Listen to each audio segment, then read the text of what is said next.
आज की वीडियो में बात करेंगे एक बेहद दिलचस्प और रणनीतिक मोड़ पर, जहां रूस, भारत और चीन के रिश्ते एक नई करवट लेते दिख रहे हैं।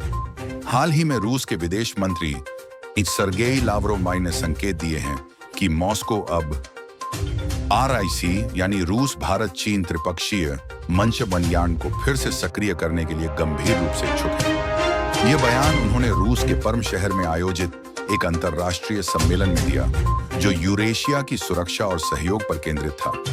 पर्म शहर यूराल पर्वतों के पास स्थित है, जो यूरोप और एशिया की भौगोलिक सीमाओं को जोड़ता है। लावरोव ने कहा कि जिसकर तीनों देशों के बीच उच्च स्तरीय संवाद को जल्द से जल्द दोबारा शुरू करने में रूस की गहरी रुचि है। उन्होंने याद दिलाया कि यह मंच पूर्व रूसी प्रधानमंत्री येवगेनी प्रिमाकोवा की पहल पर शुरू हुआ था और पिछले कुछ वर्षों में इसकी 20 से ज्यादा मंत्रिस्तरीय बैठकें हो चुकी हैं। अब जरा गौर कीजिए समय के चुनाव पर।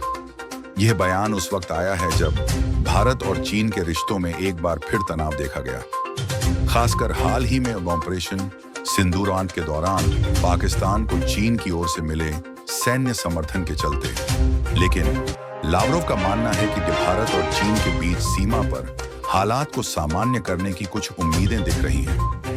उन्होंने इसे RIC मंच को पुनर्जीवित करने का एक उपयुक्त मौका बताया। अब बात करते हैं रूस की रणनीति की। लावरोव ने सीधे तौर पर नाटो और पश्चिमी देशों, खासकर अमेरिका पर आरोप लगाया कि वे भारत को चीन के खिलाफ भड़काने की कोशिश कर रहे हैं। उन्होंने कहा कि भारत के साथ हुई निजी बातचीत से साफ है कि भारत इस कोशिश को एक बड़ा उकसावा मानता है।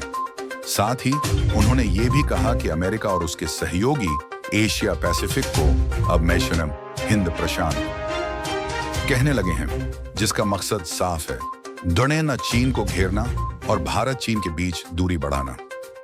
लेकिन यही पूरी कहानी नहीं है।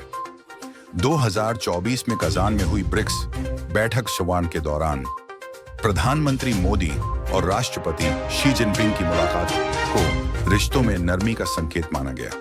दोनों नेताओं ने इस बात पर सहमति जताई थी कि द्विपक्षीय संबंधों को सुधारना जरूरी है। लावरोव ने क्वाड, भारत, अमेरिका, जापान और ऑस्ट्रेलिया की भी आलोचना की और कहा कि यह एशियन की केंद्रीय भूमिका को कमजोर करने वाली साजिश है। हालांकि उन्होंने माना कि ऑकस के आने के बाद रूस की आलोचना कुछ हद तक नरम भी पड़ी है। तो कुल मिलाकर रूस की ओर से भारत और चीन के साथ फिर से त्रिपक्षीय सहयोग की इच्छा एक बड़ा डिप्लोमेटिक संकेत तीनों है। रूस ये दिखा रहा है कि वो यट पश्चिमी दखलंदाजी से परेशान है और वो भारत चीन के बीच रिश्तों को रणनीतिक स्थिरता का केंद्र मानता है। अब सवाल ये उठता है कि क्या भारत और चीन रूस की इस पहल का स्वागत करेंगे और क्या वाकई RIC मंच फिर से सक्रिय हो पाएगा? आपका क्या मानना है? कमेंट करके जरूर बताइए। और अगर वीडियो पसंद आए तो लाइक और शेयर करना मत भूलिए। मिलते हैं अगली वीडियो में एक और ग्लोबल मुद्दे के साथ। जय हिंद।